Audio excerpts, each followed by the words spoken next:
Hey everyone. Okay, so we are on day 4 of our new coach foundation, and I'm really excited about today because we're really going to tie things together. We've talked each day about individual pieces of the business that are crucial to know and to really start building that strong foundation that we want in our business. But how do we kind of put those all together?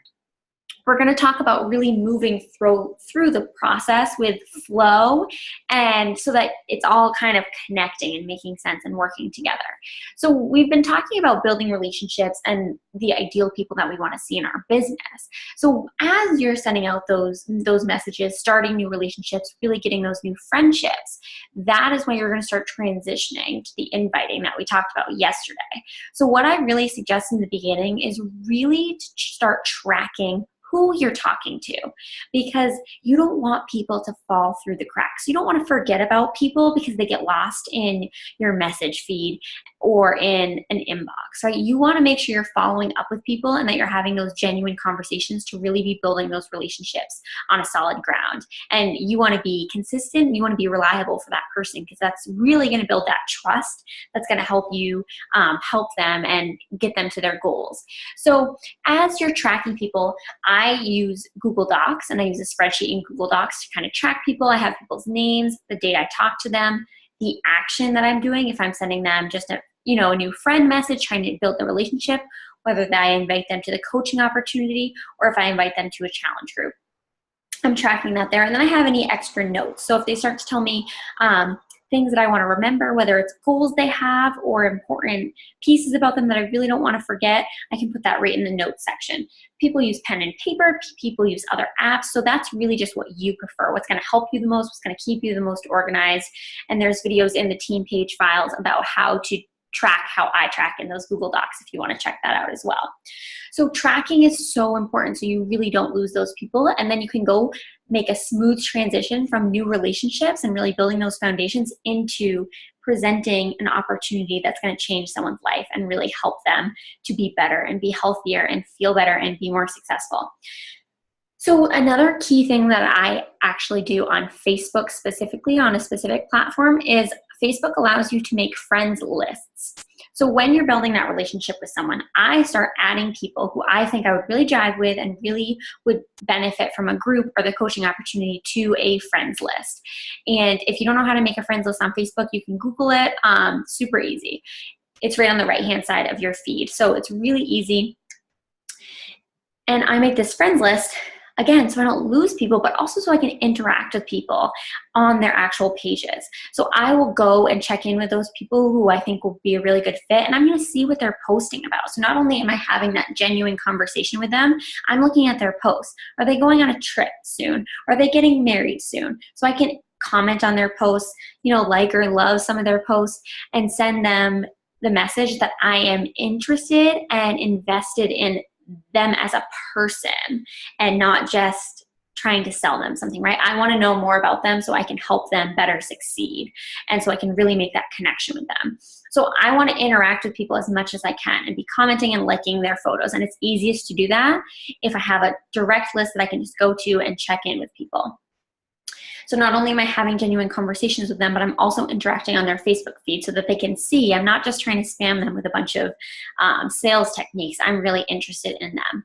The biggest thing when you're having these conversations is to be authentic.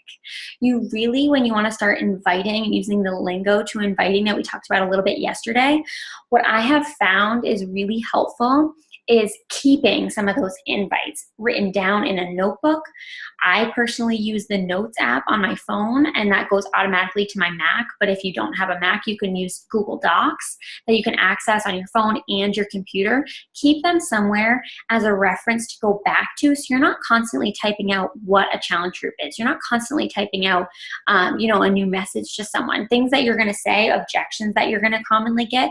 You want those things typed out so it's not wasting your time. We want to work smarter and not harder, right? We want to work in the way that's most efficient. So keeping those responses or common invites you have in a place in your phone is really helpful to stay organized and really save some time.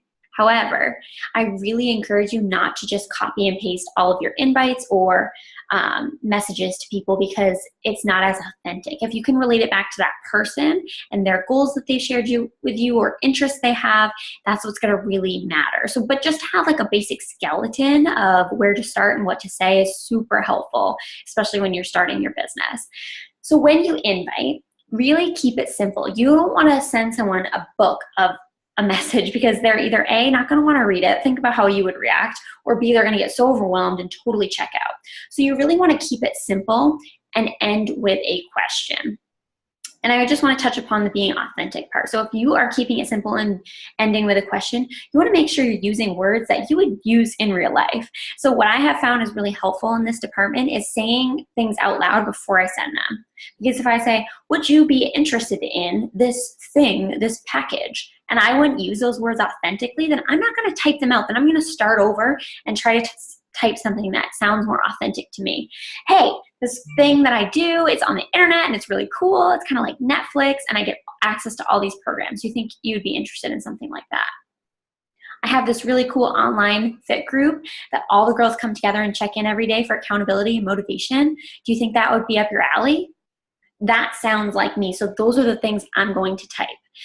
So sometimes I say my invites out loud or responses so it sounds authentically like me. Or Facebook has a really great feature that you can actually voice message people.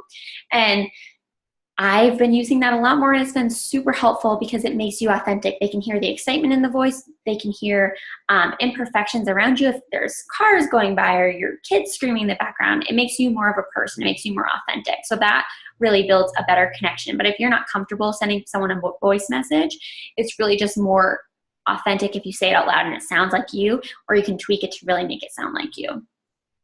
So when you're keeping it simple and always ending with a question, you always end it with a question so they have something to get back to you on. Are you interested? Does that sound like something you'd be into? Is that up your alley? So that they can really respond and listen to their response. Yes, no, what are their objections? Relate to them. If they say, yeah, I really struggle with my nutrition, so I think that would sound down my alley. Hey, I felt the same way when I started this journey, and the 21-day fix containers really helped me manage my time, so it was quick to meal prep and it was easy. I didn't have to think about it. Relate it back to yourself, but also throw in, what about this business and the products we have? Why has that helped you, and how is that going to help them? You always want to bring it back to them, their goals, their struggles, what's working for them and what's not. So you want to ask them, what's working with your current health routine? Instead of just saying, this is what I do, and this is what you can get, and these are the things we have, and all this stuff, and you should also sign up here and do this. Like, keep it simple. Take a breath, and you want to ask them questions to see what they need, what's going to be the best fit for them, and to make them feel comfortable about what they're doing. So you really want to say, does that sound like a container system would work for your schedule? Yes, no? Okay, let's talk about it. Oh, you're a vegan? I actually know that there's a 21-day fix vegan plan, so that would work great for you. Always ending with a question, does that sound like a better fit for you? When you are bringing it back to that person, they know that you're being authentic and you actually care about them. You want to ask yourself, how can I serve this person? How can I add value to their life? You are providing a solution to their personal health and fitness problems or life problems, what they really struggle with. You are giving that to them, and make that be your main focus to help them get better. That's what you want to do. And if you're constantly bringing it back to them, you're constantly being authentic, breadcrumbing, meaning throwing small things here. Oh, there's the container system. Does that sound like you'd be interested? Oh, you also struggle with fitting your workouts in your day. How about the fact that, most programs are about 30 minutes? We have a 10-minute yoga sessions in this online bank of programs that we have. Do you think that would fit into your schedule? By breadcrumbing things, the process does take a little longer, but you're being more authentic and you're building that relationship better with that person so that they trust you and that they feel more comfortable making the commitment to, and they feel more committed to really changing their goals. So if you're constantly working to build the relationship and you're working to serve people, I promise you, you will be here for the long haul. And once you feel confident that they have all their questions answered and you've given all the information, send them the link and say, let me know as soon as you go through, and remind them of your excitement, but why they should be excited about it. I'm super pumped for you to get in this group and really lose those last 15 pounds for your wedding. When you end reminding them of their why they want to do this, why they've shared with you this is going to be a good fit for them, they're more likely to follow through with the process. And you can say, let me know so I can check it out on my end, but I'm super excited to get you ready to go on vacation in a couple weeks. Again, you're reminding them that you are connected to them. You are interested in them, not just making a sale. You are invested in their life and their success, because that's what we do. We help people. We get people to where they want to be, right? So you go through this whole process, you're super excited, they're super into it, and then they don't respond. Or they say no. Don't be that person who says, oh, done with this person. Nope, never interested. They hate me. They think I'm a weirdo selling me shakes. Like, nope, totally done. No, don't make that story up in your head. You can, but it's not going to help your business. Give that person grace. Maybe they forgot to respond. Maybe they're scared and they're not ready to start their journey. Most of the times, people who have said no to me, I've followed up with later, because remember, I'm tracking people. I'm going back to them later, checking in with them, following up with their lives, not just, are you interested yet? Like, are you ready? I'm interested. I'm engaged in their life. How was your wedding? I hope you looked beautiful in the pictures I saw. When you're following up with them, 90% of the time, people who have said no to me say yes later on, because they're not ready. They're on their own journey, and you have to respect that. Imagine that when you invite someone, when you're talking to people about these things, you're planting seeds that you will harvest later. So when someone says no to you, don't feel defeated. Don't feel down. Ask them, what's holding you back? Or if it's what other questions can I answer for you to make you feel like this is going to be a good fit for you? Because I really am pumped up about how this could really help you. And if they say, I'm really not ready, okay, great. I'll check in with you later. We can make this work another time. And just know that you need to follow up with that person, or just stay in touch with their life. Stay engaged with that person, because people are who we're dealing with. We're not trying to just sell products and shakes and workouts. We are trying to change people's lives. So be engaged and be invested in the people, and I promise you it'll work out for you in the long haul, and that's what will bring you such success in this business. So, are you ready for your assignment today? 2 parts again. I mentioned that people are going to give you objections, right? If you say to someone, what's holding you back? And they say the price of Shakeology.